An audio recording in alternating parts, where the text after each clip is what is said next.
KS Prasad గారు, నకిలీ మద్యం తయారీ కేసులో జోగి రమేష్ కి కల్తీ లిక్కర్ ఉచ్చు బిగించే అవకాశం ఉందంటారా? ఆయన హయాంలోనే 22లో కల్తీ లిక్కర్ తయారు చేశారంటే ఏం చెప్తారు? అంటే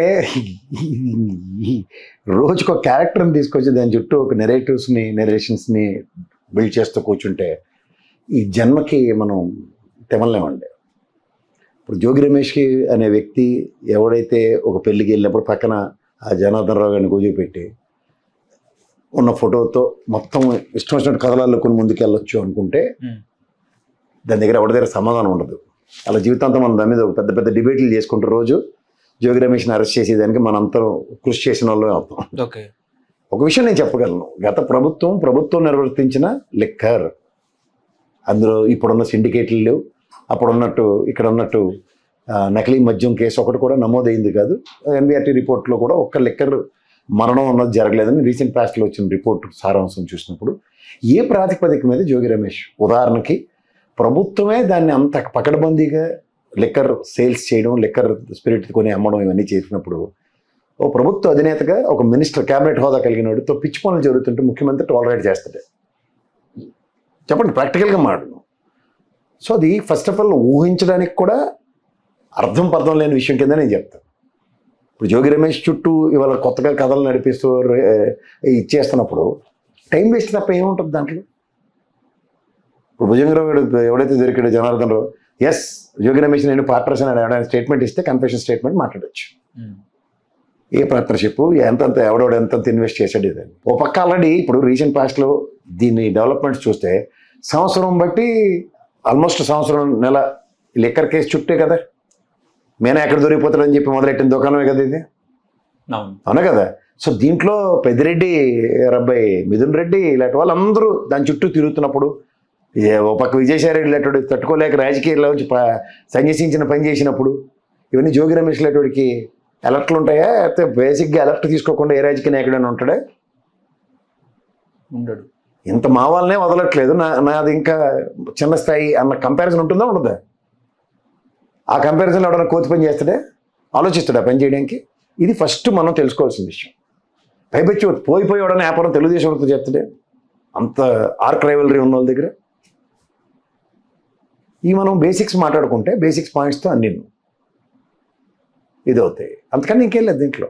ఇప్పుడు తంబలపల్లిలో ఎవడైతే దొరికాడో ఆ తంబలపల్లిలోనే వదిలేసి వీడికేమో ఇప్పటికి కూడా రెడ్ కార్నర్ నోటీస్ ఇవ్వకుండా, పాస్పోర్ట్ సీజ్ చేయకుండా ఇలాంటివన్నిటి మీద చర్చనీయాంశాలు అవుతుంది. దగ్గర ఏంటంటే సడన్గా వైఎస్ఆర్సీపీ చుట్టూ దీని కథను అల్లుదాం అంటే ఎలా కుదురుతుంది? కథలు ఇస్తే కూడా అర్థం పర్థం ఉండాలి కదా. ఇప్పుడు జోగి రమేష్ అనే వ్యక్తి లిక్కర్ శాఖ మంత్రి అయ్యి ఉండి, లేకపోతే లిక్కర్ ఇదే ఉండి ఎక్సైజ్ మినిస్టరే అనుకుంటే అమ్మో అన్నాడు. అసలు ఉన్న ఎక్సైజ్ మినిస్టర్నే పట్టించుకోకుండా వాడు పట్టించుకోవట్లేదు నారాయణ స్వామిని. మంచి జోగి రమేష్ని తీసుకొచ్చి ఏంటి పంచాయతీ? ఇబ్రహీంపట్నం కాబట్టి అక్కడ లోకల్ ఎమ్మెల్యే ఎవడైతే ఉంటాడు, తంబలపల్లిలో ఓడిపోయిన నుండి పట్టుకున్నారు కాబట్టి ఇక్కడ ఓడిపోయిన నుండి పట్టుకుని ఏమైనా బ్యాలెన్స్ చేద్దామని కొత్త నటన, అంతే కదా? ఎందుకు సార్ టైం వేస్ట్లు చేస్తారు? ఊరికే టైం వేస్ట్ తప్ప. ఇదంతా వైసీపీ హయాంలో జరిగిందని చెప్పేసి మాట్లాడుతారు. ఎలా జరుగుతుంది వైసీపీ హయాంలో? 22లో ఇబ్రహీంపట్నంలో నకిలీ మద్యం తయారు చేశారని చెప్పేసి కూడా స్టేట్మెంట్ ఇస్తున్నారు. కాదండి, నకిలీ పంచం 22లో ఉదాహరణకి పెట్టాడు అనుకుందాం.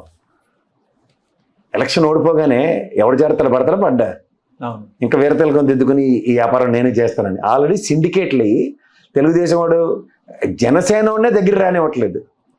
ఇది తెలుసు కదా మనకి లెక్క వ్యాపారంలో జరుగుతున్న వ్యవహారం ఇప్పుడు సిండికేట్లు. అలాంటిది వైఎస్ఆర్సీపీ వాడు జోగి రమేష్ ప్రొయాక్టివ్గా నకిలీ మద్యంలో అంటే అన్న లాజిక్ ఎక్కడైనా సింక్ అవుతుందా? మనం ఏదో చెప్పాలి, ఏదో మాడాలనుకుని ఏదో మాడేస్తున్నాం, కానీ అసలు ఎక్కడైనా పొంతనుందో దానికి? తుంటి కొడితే పొలు రాలేని సామెత ఉంటొచ్చండి, అలాగే ఉంది ఇక్కడ. అంటే ఇప్పటికే జోగి రమేష్ పేరుని వెల్లడించిన అద్దెపల్లి జనార్దన్ రావు అన్నట్టు కూడా సిట్ అధికారులు చెప్తున్నారు. తీసుకెళ్ళమనండి సార్, అలా ఖాళీ ఉండకూడదు. పాత కడుపు మంట ఏంటంటే జోగి రమేష్ చంద్రబాబు గారు ఇంటికి వెళ్ళాడు, జ్ఞాపకం ఉంది కదా, అది ఇప్పటికి దాని అకౌంట్ సెటిల్ అవ్వలే. ఏదో విధంగా అతను అరెస్ట్ చేయాలి. ఎలా? ఇది ఒకటే మార్గం. రోజుకు వైసీపీ నేతలే బద్నాం అవుతున్నారు. ఎలా పార్టీ ప్రతిష్టకు భంగం కలిగించే విధంగా ఎలా? ఇప్పుడు నువ్వు బురద జల్లేస్తావు, బురద ఎందుకు జల్లేవని అడిగి లోపుగా బురద కడుక్కుని రమ్మంటున్నావు. బురద కడుక్కుని రాగానే మళ్ళీ బురద వేస్తున్నావు. అసలు నిన్న బురద ఎందుకు వేసావు, వాళ్ళు ఎందుకు వేసావు అన్నది చర్చ అవుతుంది రోజు. అది బురద జల్లారట, మళ్ళీ జల్లారట అంటే బురద జల్లుతూనే ఉంటున్నారు వాళ్ళు. అసలు బురద ఎందుకు జల్లేమన్న దగ్గర ఎవడైనా గట్టిగా పిలకబట్టుకుంటాడంటే అది జరగట్లేదు.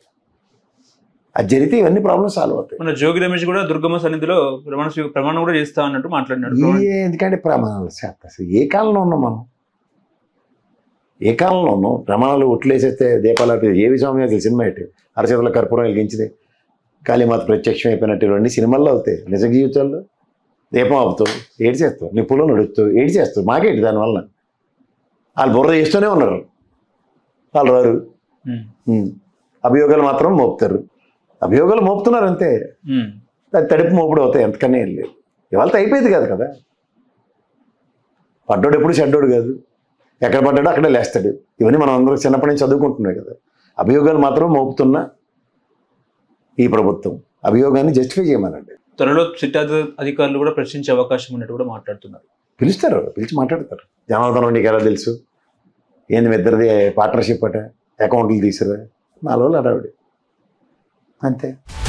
హలో, తెలుగు రాజ్యం ఛానల్ చూస్తున్నారా?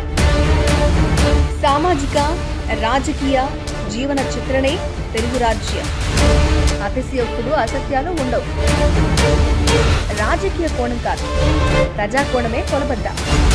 తెలుగు రాజ్యం వీక్షణ మీ ఉత్తమ అభిరుచికి నిదర్శనం.